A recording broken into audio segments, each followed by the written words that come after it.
स्वागत है आपका तरका स्पेशल चैनल में। मेरा नाम आशीष और आज हम बात करेंगे पीटी 365 के पॉलिटी के ऊपर। ठीक है, ये हमारा सेकंड लास्ट लेक्चर है, इसके बाद लास्ट लेक्चर रहेगा। इसमें हम बात करेंगे alternate dispute resolution. Alternate dispute resolution का मतलब होता है कि एक जुडिशरी सिस्टम जो अपनी इंडिया में अवेलेबल है, जो कॉन्स्टिट्यूशनली लीगलाइज्ड है, उसके अल्टरनेट कोई ऐसी एक सिस्टम खड़ी करना जिससे कोई डिस्प्यूट को इजीली सॉल्व करा जा सके विदाउट जुडिशरी इंटरफेरेंस के। ठीक है, कैसे होगा? तो इसके लिए एक नई नई स्कीम सुप्रीम कोर्ट ने लॉन्च की थी, उसका नाम था ऑनलाइन मेडिएशन ट्रेनिंग वेब पोर्टल। तो मीडिएशन का ट्रेनिंग देगा। मीडिएशन क्या होता है, आर्बिट्रेशन क्या होता है, कंसिलेशन क्या होता है, नेगोशिएशन क्या होता है और कोलैबोरेटिव लॉ क्या होता है। जैसे आर्बिट्रेशन ये होता है कि नेचुरल आर्बिट्रेशन की कोई भी दो पार्टी आई है, अब वो कर रही है, कोई लड़ाई कर रही है, कुछ कर रही है, अब इसमें कोई एक पार्टी जीत रही तो उस दूसरी पार्टी को उसको अवार्ड मतलब कुछ प्राइज मनी देना पड़ेगा, तो ये हो गया आर्बिट्रेशन। मीडिएशन क्या होता है कि दो जन तो डिस्कशन कर ही रहे, इसके साथ कोई तीसरा पर्सन आके इंक्लूड हो रहा है और थर्ड पार्टी डिसाइड कर रही है कि क्या करना है क्या नहीं कर रहा है, ये हो गया मीडिएशन करा रहा है, मतलब दोनों के बीच में सुलह करा रहा है। कंसिलिएशन होता है कि दोनों एक साथ में ही कर ले रहे हैं, कोई थर्ड पार्टी नहीं आ रही, सिर्फ दोनों अपने एक दूसरे में ही कर ले रहे हैं। सपोज ए हो गया, बी हो गया, ये दोनों के बीच में जो भी इकोनॉमिक या कोई भी कंपनी का डील चल रहा है और ए और बी दोनों एक साथ कर लिए। नेगोशिएशन डायरेक्टली बिटवीन पार्टी होती है, एक पार्टी बैठती है, दूसरी पार्टी बैठती है, बोलती है कि भाई तूने इतना नुकसान किया, या तो तू मुझे पेनल्टी दे या तो चलते हैं अपन कोर्ट में। तो दोनों एक दूसरे से ऐसे पेनल्टी की बात कर लेते हैं और दोनों एक तरीके से हो जाता है। मगर नेगोशिएशन और कंसिलिएशन में ये फर्क होता है, कंसिलिएशन में दोनों एग्री होते हैं, नेगोशिएशन में एक एग्री होता है तो दूसरे को पेनल्टी पे करना पड़ता है। समझ गए? और कोलैबोरेटिव लॉ ये होता है कि बोथ पार्टीज एग्री होती है, रिप्रेजेंट करती है अपने अटॉर्नी को, अपने कोई लॉयर को, और वो दोनों एक साथ में डिस्कस करते हैं और जो भी मिड पाथ निकलता है उसके हिसाब से डिसीजन लेते हैं। ठीक है, ये एडीआर के अलग अलग स्टेप है जिसको मैंने इजीली आपको अच्छे से समझा भी दिया। ठीक है, अब अल्टरनेट डिस्प्यूट रेजोल्यूशन कहाँ कहाँ चल सकता है? ये चल सकता है सिविल में, कमर्शियल में, इंडस्ट्रियल में और नेचुरल थर्ड पार्टी कम्युनिकेशन, ये सब जगह पे चल सकता है। मोस्टली ये सिविल केस और कॉर्पोरेटिव केस जैसे देखते हैं, बस इसके अलावा कुछ नहीं देखते हैं। ठीक है दोस्तों, अब देखिए इंटरनेशनल लेवल पे और डोमेस्टिक लेवल पे कैसा चलता है। डोमेस्टिक लेवल पे यूएन सिट्राल मॉडल लॉ चलता है। तो अपने यहाँ पे आर्बिट्रेशन कंसिलिएशन एक्ट 2021 का बना हुआ है।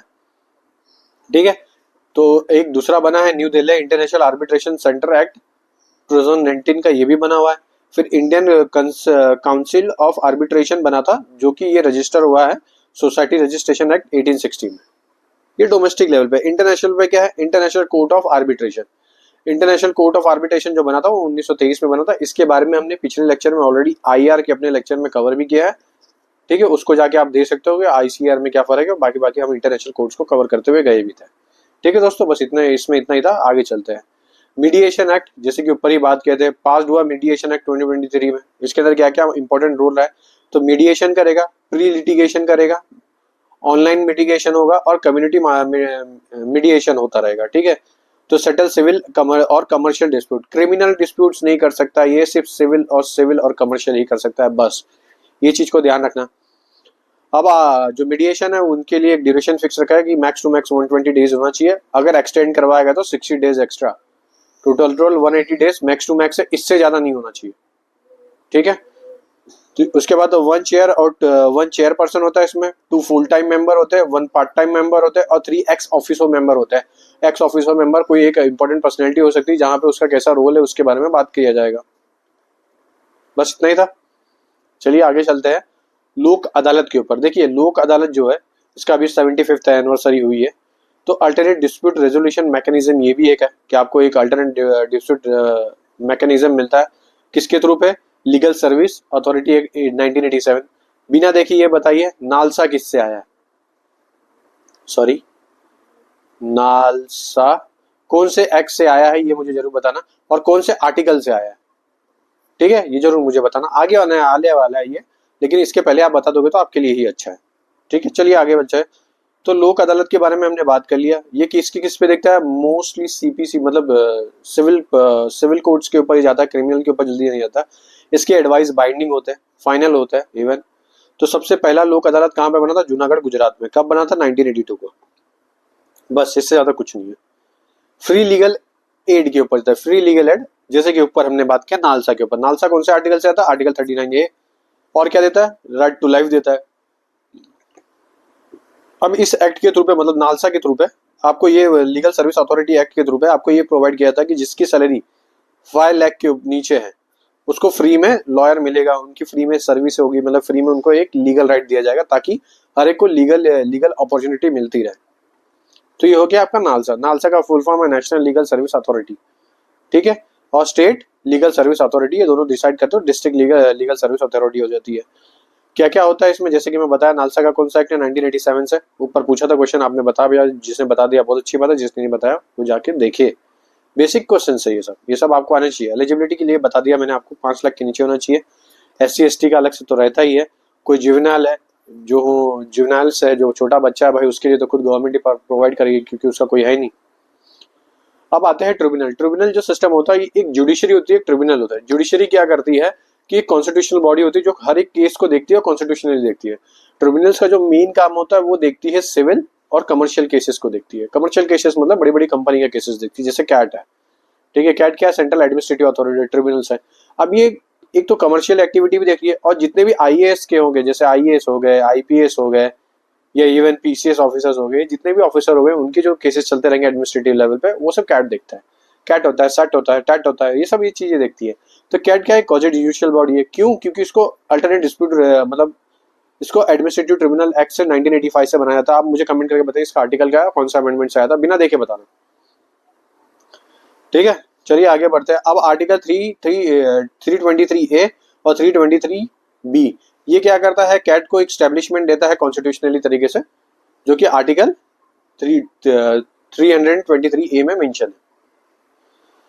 चलिए अब आगे बढ़ते हैं कि ट्रिब्यूनल और कोर्ट में फर्क क्या है। ट्रिब्यूनल और कोर्ट क्या है, ट्रिब्यूनल आया था 42nd अमेंडमेंट से, इसको ऐड किया था, जिसमें 2 आर्टिकल को किए गए थे। सबसे पहला था कि इसमें फ्री लीगल एड दिया जाएगा, लैंड और टैक्सेशन को किया जाएगा, जो कि आर्टिकल 323B है। आर्टिकल 323A क्या करता है, एडमिनिस्ट्रेटिव ट्रिब्यूनल जो बोथ है, सेंट्रल और स्टेट दोनों के लिए दिया जाएगा। कोर्ट जुडिशरी होता है, मतलब कॉन्स्टिट्यूशनल होता है। दूसरी चीज क्या फर्क है, जो मेजर डिफरेंस ये बताता हूँ, कोर्ट हमेशा अपने प्रोसीजर कोर्ट से चलता है, और ये जो हमारा ट्रिब्यूनल से कैट है, ये क्या करता है, ये गवर्न करता है अपने प्रिंसिपल ऑफ नेचुरल जस्टिस के ऊपर से, मतलब इनके हर जजमेंट से एक एक स्टेप इवॉल्व होता रहता है। चलिए बेल के ऊपर चलते हैं। बेल क्या होता है, सबसे पहले बात करते हैं। तो इसमें एक तो केस है, जिनको भी मेन से जिनका लॉ ऑप्शनल है वो तो जरूर देख ले। तो Jalauddin Khan versus union of India case, इसमें बेल के ऊपर अलग अलग तरीके से बताया कि बेल क्या होता है। तो अभी नया कानून आया, आप बताइए मुझे कौन से ऐसे 3 नए कानून आए, उनके नाम मुझे कमेंट करके जरूर बताना, ठीक है। तो फॉर्मर बेल इन इंडिया। अब बेल कौन कौन से होता है, एक तो होता है रेगुलर बेल। रेगुलर बेल क्या होता है, किसी एक पर्सन को अरेस्ट कर लिया गया है और पुलिस कस्टडी जब लेके जाए जा रहे, तो रेगुलर बेल मिल गया कि कुछ टेम्पररी रिलीफ मिल गया। दूसरा होता है एंटीसिपेटरी बेल। एंटीसिपेटरी बेल होता है कि पर्टिकुलरली जो बेल होता है वो ग्रांट किया जाता है बिफोर अरेस्ट के पहले, और जो भी नॉन बेलेबल वारंट होता है उसके पहले इसको किया जाता है कि एंटीसिपेटरी बेल लाया गया है सुप्रीम कोर्ट से, मैं तुम मुझे छोड़ दीजिए, हाई कोर्ट से, सुप्रीम कोर्ट से, किसी से भी। Interim bell. इंटरिम बेल ये होता है जब रेगुलर बेल और एंटीसिपेटरी बेल, ठीक है, ये दोनों के पहले जो करते हैं वो होता है इंटरिम बेल। और एक होता है डिफॉल्ट बेल। ये क्या होता है, ग्रांट करता है when police fail to file the chargesheet. अगर कोई पुलिस अपना प्रूफ नहीं फुलफिल कर पा रही है, कोई चार्जशीट नहीं दे पा रही है, तो उसमें डिफॉल्ट बेल आ जाता है, ठीक है। चलिए बस इसमें उतना ही था, इंपॉर्टेंट था कॉन्सेप्ट के हिसाब से, इसलिए आपको समझा भी दिया, ठीक है। चलिए अब आगे चलते हैं ग्राम न्यायालय के ऊपर, ठीक है। ग्राम न्यायालय क्या होता है, ग्राम से जिससे आपको समझ में आएगा रूरल एरिया में हो गया। तो रूरल एरिया में भी सबको अच्छे से एक जुडिशरी या तो कोई भी एक लॉ अच्छे से जस्टिस प्रोवाइड कर सके, इसलिए ग्राम न्यायालय एक्ट बना जो 2008 में आता है। ये क्या करता है, ऐसे ग्राम न्यायालय लेवल पे सबको एक जुडिशरी राइट देता है। तो इसके जो हेड होते हैं वो होते हैं न्यायाधिकारी। इनको कौन अपॉइंट करता है, स्टेट गवर्नमेंट की तरफ से अपॉइंट किया जाता है, ठीक है। ये क्या करता है, ये हर एक मोबाइल कोर्ट होता है, हर एक गाँव में अवेलेबल होता है, जो कि क्रिमिनल और सिविल केस दोनों देखते हैं। कितने साल के अंदर देखते हैं इसमें दिया नहीं है, मगर 7 ईयर के ऊपर गया ग्राम न्यायालय में तो वो केस देखा जाता है। 7 ईयर के ऊपर अगर कोई पनिशमेंट चली गई तो चले जाएगा डिस्ट्रिक्ट कोर्ट में, ठीक है। क्या ये फांसी की सजा सुना सकते हैं, नहीं, अभी तो बताया 7 ईयर लास्ट है। 7 ईयर के ऊपर केस गया तो फिर वो आगे बढ़ जाता है। कौन कौन से एक्ट के काम करता है, इसको कोई जरूरत नहीं, एविडेंस एक्ट की प्रिंसिपल ऑफ, ये सिर्फ और सिर्फ प्रिंसिपल ऑफ नेचुरल जस्टिस पे काम करता है, ठीक है। इसके ऊपर क्राइटेरिया रखी गई है कि 6 मंथ के अंदर अंदर इसको केस अपना डिमोलिश या डिसॉल्व करके खत्म कर देना, ठीक है। अब कंटेम्प्ट ऑफ कोर्ट के बारे में बात करते हैं। कंटेम्प्ट ऑफ कोर्ट 2 होता है, एक सिविल होता है, क्रिमिनल होता है। सिविल ये होता है कि आपने किसी एक जज को लेके पर्टिकुलरली उसके कुछ जजमेंट को लेके या किसी चीज को लेके बोले, ठीक है, तो आपने बोला भाई मैं ये चीज़ नहीं करूँगा, ये चीज़ ये है वो है, ये जज कुछ भी बता रहा है ऐसा ऐसा करके, जैसे डिक्री कर दिया, डायरेक्शन कर दिया, order, rate, other process of जितने भी सुप्रीम कोर्ट के उन चीज़ को तुम डिनाई कर रहे हो। दूसरा है क्रिमिनल केस में क्या कर जाते हैं, इसमें बोल देते हैं lower the authorities of any court, जो कोई कोर्ट के कोई जज को या कुछ उनके कोई पोस्ट को अगर कोई उल्टा सीधा बोलता है तो क्रिमिनल कोर्ट में आता है। दोनों के लिए सजा सेम है, कुछ ज़्यादा डिफरेंस नहीं है। क्रिमिनल में बस सजा बढ़ जाती है, सिविल में पेनल्टी देके छोड़ दिया जाता है, यूजुअली पेनल्टी देके छोड़ दिया जाता है, अगर नहीं पेनल्टी दिया जाएगा तो उनके ऊपर केस भी होता है। सबसे अच्छा क्लासिक एग्जाम्पल इसमें प्रशांत भूषण वाला, जरूर देखना। मर्सी पिटिशन आर्टिकल 72 में आता है, बस इसके अलावा कुछ नहीं है। मर्सी पिटिशन क्या होता है ये आपको देखना पड़ेगा, पार्डन क्या होता है, रिप्राइजरी क्या होता है, रेस्पाइट्स क्या होता है, सस्पेंड क्या होता है, रिमिट क्या होता है। देखिए इसको सर्च करिए, ठीक है। किसमें कौन सा प्रेसिडेंट दे सकता है और कौन सा गवर्नर दे सकता है। गवर्नर तो सभी दे सकता है, प्रेसिडेंट भी सब दे सकता है, सिर्फ इतना फर्क होता है कि जो प्रेसिडेंट है वो डेथ पेनल्टी में पार्डन दे सकता है, गवर्नर डेथ पेनल्टी में पार्डन नहीं दे सकता। ये चीज को दिमाग में क्लियर रखना, ठीक है। मैं उसी हिसाब से पढ़ा रहा हूँ जो के प्री में आएगा, फटाफट पढ़ाना मेरा काम है। क्यूरेटिव पिटीशन, क्यूरेटिव पिटीशन क्या था, लास्ट कॉन्स्टिट्यूशनल रेमेडी अवेलेबल है ये क्यूरेटिव पिटीशन, किधर, आर्टिकल 137 में, ठीक है। Curative power of the court flow the article 142, power to conduct complete justice. अब आपने केस कर दिया, आपके ऊपर केस हो गया, आप जेल में चले गए, अब आपके ऊपर कुछ केस चल रहा है, आपके ऊपर सजा हो गई, अब आप फिर से अप्लाई कर रहे हो, कुछ बड़ी बेंच बच रही, फिर से अप्लाई करो, ये हो गया आपका क्यूरेटिव पिटीशन, ठीक है। Fast track special court, fast track special court बनाया जाता है स्पेशली कंडीशन में। अभी तो स्पेशली ये चलता है कि इंडियन चाइल्ड प्रोटेक्शन एक्ट के थ्रू पे बनाया जाता है इसको, सेक्सुअल ऑफेंस जो भी एक्ट होता है पोस्को का, उसके थ्रू पे बनाया जाता है। सबसे पहला ये लॉन्च हुआ था आर्टिकल 2019 में। स्टेट के पास ये पावर होती है कि स्टेट इसको फॉर्म करे। स्पेशली ये जो सबसे ज्यादा न्यूज में आता है, ये आया था निर्भया फंड से। निर्भया फंड इसके अंदर होता है, निर्भया कांड हुआ था दिल्ली का, सबको फेमस पता है वो, बस यही था।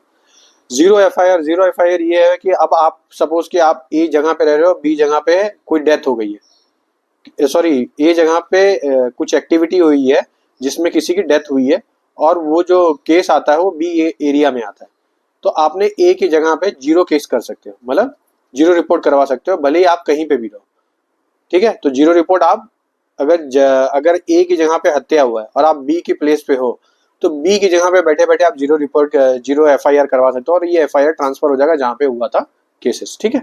बस ऐसे काम कर रहा है जीरो एफआईआर। डॉक्ट्रिन ऑफ कवर्चर होता है। डॉक्ट्रिन ऑफ कवर्चर क्या है, ये मैरिट को लेके आया था, मैरिज जितनी भी होती है, ठीक है। तो मैरिज में ये होता है कि अगर कोई आदमी और औरत है, दोनों शादीशुदा है, ठीक है, तो कोर्ट के केस के हिसाब से ये होता है कि आदमी और औरत को अलग नहीं दिखा जाएगा, वो दोनों एक सिंगल एंटिटी होती है। इसके लिए डिवोर्स होने के बाद हर कोई अपना एलिमनी मांग सकता है। Doctrine of harmony of constitution, ठीक है, ये क्या है, शक्ति प्रसाद वर्सेस यूनियन ऑफ इंडिया का केस है। Original track the first amendment, या फर्स्ट अमेंडमेंट के थ्रू पे ये आया है।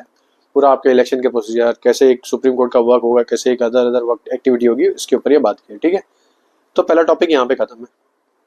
अब बात करते हैं इंपॉर्टेंट लेजिस्लेचर एंड बिल्स के ऊपर। तो सबसे पहला जो एक्ट आया था, भारतीय न्याय संहिता 2023। किसको रिप्लेस किया है, बस ये याद जरूर है, किसको रिप्लेस किया, इंडियन पेनल कोड 1860 में, ठीक है। अब ये 1860 का रिपोर्ट, 1860 का जो ये आया था आईपीसी, ये किससे आया था, 1857 के रिबेलियन होता, उसके रिजल्ट में ये निकला था। किसने लाया था इसको लाया था थॉमस बेबिंगटन ने लाया था, ठीक है। ये इतना याद रहेगा ना, थॉमस बेबिंगटन ने इंडियन पेनल कोड 1860 लाया था, और ये किस लिए आया था, 1857 के रिवॉल्ट के बेसिस का ये जनक हुआ था, या तो इवॉल्व हुआ था, ठीक है। तो अब जो नया एक्ट है इसमें बहुत सारी चीजें अलग अलग की गई है कि गैंग रैप हो रहा है, और उसकी एज अगर माइनर है तो भी उसको सजा दी जाएगी। ये छोटी छोटी चीजें रिफॉर्म लाई थी जो यहाँ पे मेंशन की गई है, आप देख सकते हो, ज्यादा इंपॉर्टेंट नहीं है इसलिए मैं ज्यादा डिटेल में बता भी नहीं रहा। भारतीय नागरिक सुरक्षा संहिता 2023, ये किसको रिप्लेस किया है, ये क्रिमिनल प्रोसीजर है कोड जो है 1973 का, इसको रिप्लेस किया है। तो फर्स्ट टाइम ये एनेक्ट हुआ था 1861 में, ठीक है। तो सीआरपीसी 1973 में आया था। इसमें जो सबसे इंपॉर्टेंट चीजें क्या दी है, first time offender who have completed 1/3 of a maximum period of imprisonment shall be released on bond. अब 1/3 अपनी ऑलरेडी इम्प्रीजमेंट कंप्लीट कर लिया तो उसके लिए हो जाना चाहिए, मगर एक्सेप्शनल क्या रखा है, जिसको डेथ की पेनल्टी हुई है, जिसको लाइफ इम्प्रीजमेंट हुआ है, उनके ऊपर ये लागू नहीं होगा। फॉर एग्जाम्पल के लिए आपको 7 साल की सजा हुई है, अब आपने इसमें से 4 साल तो कर लिया है, तो अब इसके बाद आप बेल पे बाहर रह सकते, समझ गए, बस ये मकसद था इसका, ताकि प्रिजनर के ऊपर या तो जेल के ऊपर ज्यादा लोड ना हो, तो हमारा भी सिस्टम अच्छे से एक वर्क थ्रू पे हो पाए। भारतीय साक्ष्य अधिनियम, ये किसको रिप्लेस कर रहा है? इंडिया एविडेंस को। साक्ष्य है ना, साक्ष्य मतलब सबूत, एविडेंस, ठीक है, 1872 को रिप्लेस कर रहा है। इसमें भी किसको किसको ऐड किया? जो पहले इलेक्ट्रॉनिक चीजों को ऐड नहीं किया गया था, इसमें इलेक्ट्रॉनिक चीजों को ऐड कर लिया गया। कोई भी इलेक्ट्रॉनिक पेपर होगा, इलेक्ट्रॉनिक रिकॉर्ड होगा, वो सबको ऐड कर लिया गया, ठीक है। अब चलते हैं digital personal data protection act. इसके बारे में हमने पहले ऑलरेडी बात कर चुके हैं, सिर्फ थोड़ा थोड़ा इसके ऊपर बात करते हुए जाएंगे, आपका भी फटाफट हो जाएगा। तो क्या है digital personal data protection act 2023? ये क्या कहता है? Regulate the proceeding of a digital process data, right to protect their data, right to life, right to privacy, right to protect, right to forget, ये सब इसके अंदर का एक कॉन्सेप्ट ही है, ठीक है, जो कि यूरोपियन यूनियन से इवॉल्व होते होते धीरे धीरे आया है। देखिए बहुत सारे रीजन रहे इसके इवॉल्व होने के। एप्लीकेबिलिटी क्या है? Digital person data with India, with in India, कोई भी डेटा अगर स्टोर होता है इंडिया के अंदर स्टोर हो, इस डेटा को अगर कोई लीगल अथॉरिटी यूज करना चाहती है तो कर सकती है। कोई लीगल जैसे कि अब आपने किसी की हत्या कर दी, आपका फिंगरप्रिंट है वहां पे, तो हो सकता है वो आधार के साथ मैच करवा के तुरंत पता लगा ले कि किसकी डेथ हुई है और कौन करने वाला था, तुरंत मैच करके पता चल जाएगा, समझ गए? तो लीगल एक अथॉरिटी मिल जाएगा। तो कंसेंट ले सकती है, हाँ कंसेंट लेना पड़ जाएगा बहुत बार बहुत सारी चीजों में। अगर कोई थर्ड पार्टी पर्सन है, फॉर एग्जाम्पल आप गूगल पे अपनी कोई एक्टिविटी कर रहे हो, उस एक्टिविटी से पहले ही गूगल ने आपका कंसेंट ले लिया कि भाई मैं आपका कोई डेटा इस तरीके से यूज कर सकता हूँ, तो वो करेगी। फॉर एग्जाम्पल के लिए आप कोई ऐप डाउनलोड करते हो, उसमें पहले टर्म एंड कंडीशन पूछ लेता, कोई पढ़ता नहीं, ओके मारता, आगे बढ़ जाता है।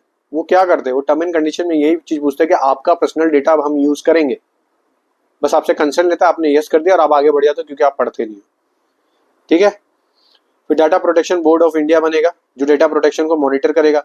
ये सेंट्रल गवर्नमेंट अथॉरिटीज होगी जो कि मोनेटाइजेशन मोनेटाइज मतलब ये होता है कि आपकी करेंसी का रिकॉर्ड हो गया, आपका खुद का एक रिकॉर्ड हो गया, वो सब मेंटेन किया जाएगा बीपीबीबीआई के तरफ पे, ठीक है। Right and duties of data, ये डाटा प्रिंसिपल्स क्या है? Obtain information, seek correction, ensure, right to nominee a person, exercise right in case of a death और इनकैपेसिटी। इसके बारे में भी हमने बात कर लिया, बस ये चीज के ऊपर मैंने टिक मार्क किया, आपको देखना देख लीजिए, इतना इंपॉर्टेंट नहीं है। पब्लिक एग्जामिनेशन रूल 2024, जैसा कि आप देख चुके हैं कि बहुत सारे एग्जाम में नकल हुई थी, ये वगैरह वगैरह होने लगी थी, जिसके वजह से ये चीज़ों को लाना पड़ा कि भाई ये नकल ना हो, हर चीज़ को ट्रांसपेरेंसी मेंटेन रहे, बस इसके लिए ये चीज़ को लाया गया था, बस और कुछ नहीं था। टेली कम्युनिकेशन एक्ट 2023, देखिए यूपीएससी ज़्यादातर वो चीज़ें पूछता है जो आपकी आंखों के सामने से आके गया, मगर आपने उसको टिक मार्क नहीं किया। अब टेली कम्युनिकेशन एक्ट 2023 से ये हो गया है कि इसमें क्या बात किया, principle of inclusion, security, growth और रिस्पॉन्सिवनेस के ऊपर सबसे ज़्यादा फोकस किया गया है कि कोई एक कंपनी अगर कोई स्कीम लॉन्च करती है, कुछ करती है, तो उसकी रिस्पॉन्सिबिलिटी बनती है कि उसके बारे में बराबर से एडवर्टाइजमेंट करे, ठीक है। तो इसी को देखते हुए बहुत सारी चीज़ें एक्टिविटी लाई गई थी कि जैसे कि बोला गया था हम अब कोई एक कंपनी दूसरी कंपनी का टावर यूज़ कर सकती है, कोई एक कंपनी को कोई एक मिनिमल अमाउंट पे सबको एक एक डिफरेंशिएट कर दी थी कि भाई अब ये चीज़ें सिर्फ इस चीज़ के, जैसे वॉइस के लिए अलग से एक रिचार्ज होना चाहिए, इंटरनेट के लिए अलग से होना चाहिए, वैसे ही मैसेज के लिए अलग से एक रिचार्ज होना चाहिए। तो जैसे पहले चल रहा था वैसे करिए ताकि गरीब लोगों को भी हेल्प मिल सके, ठीक है। इंटरनेट शटडाउन में इंडिया 8 साल से सबसे कम कर दिया, 8 साल हो गया, मतलब 8 सालों से सबसे कम है अभी तक का शटडाउन। फर्स्ट रैंक पे कौन है जरूर मुझे कमेंट करना, क्योंकि आज से 2-3 दिन पहले द हिंदू के न्यूज़पेपर में ये जरूर आया था। तो फर्स्ट पे कौन सी ऐसी कंट्री है जिसने सबसे ज्यादा इंटरनेट शटडाउन किया, ठीक है। इंटरनेट शटडाउन करने के कौन कौन से रूल है, देखिए ये temporary suspension of telecom services rule 2017 किसके अंदर आता है? इंडिया टेलीग्राम एक्ट 1885 के अंदर, ठीक है। चलिए कंज्यूमर प्रोटेक्शन एक्ट 2019 के ऊपर चलते हैं। कंज्यूमर प्रोटेक्शन एक्ट क्या करता है? ये एक नेचुरल जस्टिस प्रोवाइड करता है। कोई भी दो पार्टी, मतलब एक कंपनी एंटिटी हो गई और एक पर्सन हो गया जो कंज्यूमर हो गया, जो ये फेस कर रहा है कि मैंने जो प्रोडक्ट लिया है वो अनऑथराइज्ड है या तो एलिजिबल नहीं है कि हम उसको अच्छे से यूज करें, ताकि और उससे कोई बीमारी हो रही तो वो कंज्यूमर फोरम में जाता है, उसके रिगार्डिंग केसेस करता है, ठीक है। तो कंज्यूमर को यहाँ पे फोकस में रखते हुए बनाया गया कि कंज्यूमर की भी कुछ बाइंग और सेलिंग और ऑनलाइन ये सब कुछ एक्टिविटी के थ्रू पे उनके ऊपर वॉच रखा जाए। तो इसमें सबसे पहला क्या ऐड किया गया है कि ऑनलाइन जितनी भी एक्टिविटी होती है अब उसको भी रिकॉर्ड किया जाएगा, ठीक है। Chairperson shall be A minister in charge, जो भी चेयरपर्सन रहेगा उस कंज्यूमर फोरम का उसको देखा जाएगा। ये काउंसिल है, एडवाइजरी काउंसिल है, अच्छे से एडवाइस देगी, सब कुछ चीज के ऊपर एड्रेस करेगी। चलिए फॉरेन कंट्रीब्यूशन एक्ट, ये सीधी सी बात है एनजीओ के ऊपर बना है। जो भी एनजीओ फंडिंग लेते थे फॉरेन से, अब बतेरे फंडिंग लेते हैं और अपने ऑफिस के नाम पे सब खर्चा करते हैं, तो ऐसा लगता है सब ऑफिस के नाम पे खर्चा हो रहा है। अब गवर्नमेंट ने एनजीओ के ऊपर रिस्ट्रिक्शन लगा दिया, अब आप कोई भी फॉरेन फंडिंग लोगे तो उसका जो रिकॉर्ड होना चाहिए वो SBI जो दिल्ली का ब्रांच है उसमें होना चाहिए। तो उसमें आपका एक खाता होना चाहिए, जितने भी ट्रांसफर उसके अंदर हो, पहली चीज़ तो है। दूसरी चीज़, जो भी फंड मिलेगा उसमें से 20% फंड सिर्फ एडमिनिस्ट्रेटिव लेवल पे यूज होना चाहिए, और 20% से ज़्यादा बढ़ाना है तो गवर्नमेंट से परमिशन लीजिए और अप टू 50% तक बढ़ा सकते हो। ठीक है, यहीं पे ये सब चीज़ों के ऊपर ही बात की है। ठीक है, अब अगर 5 साल के लिए हर एनजीओ को 5 साल के लिए लाइसेंस मिलेगा, 5 साल में रिन्यू करना रहेगा। अब 5 साल खत्म हो गया तो विद इन 6 मंथ के अंदर अंदर उनको फिर से री रजिस्ट्रेशन कराना पड़ेगा। ठीक है, अब ये जो 20% जो आपको मैंने बताया था अभी, पहले ये 50% था, 20% कर दिया। अब चलते हैं पोस्ट ऑफिस एक्ट के ऊपर। ठीक है, पोस्ट ऑफिस एक्ट क्या था, ये जो 2023 में है, ये रिप्लेस किया है इंडियन पोस्ट ऑफिस एक्ट 1998 में। इसमें क्या पावर है, डायरेक्टर जनरल पोस्टल सर्विस को जो ऑफर दी गई है कि ये कि वो अपने charge of service, supply sense और पोस्ट स्टैम्प्स जितने भी होते हैं अपने रेगुलेशन हो सकते हैं वो मेड कर सकता है। ठीक है, इसके पहले अब पोस्ट का जो जो सबसे ज्यादा पूछे जाने वाला ये है कि पोस्टल जो सिस्टम है, फर्स्ट पोस्ट ऑफिस है, ये बना था 1727 में। किसने सबसे ज्यादा पोस्ट ऑफिस को, जैसे कि Lord Dalhousie, the modern Indian father के नाम से भी जाने जाते हैं, इनका एक बहुत बड़ा इंपॉर्टेंट रोल भी रहा है। और present site of a general post office of Kolkata was a city in fort William. ठीक है, तो मैंने स्टार मार्क कर दिया लास्ट वाला। आज के लिए बस दोस्तों इतना ही था, पूरा मैंने ये लेक्चर आपके लिए खत्म कर दिया। अब नेक्स्ट लेक्चर में आपका जो रिमेनिंग टॉपिक हो खत्म हो जाएगा। ठीक है दोस्तों, चलिए, अगर आपको ये लेक्चर अच्छा लगता है, कुछ भी अच्छा लगता है तो उसको लाइक और शेयर जरूर करना। ठीक है दोस्तों, और कुछ भी डाउट है तो कमेंट जरूर करिए, हम हमारी तरफ से आपको रिप्लाई कर दिया जाएगा। चलिए दोस्तों, जय हिंद।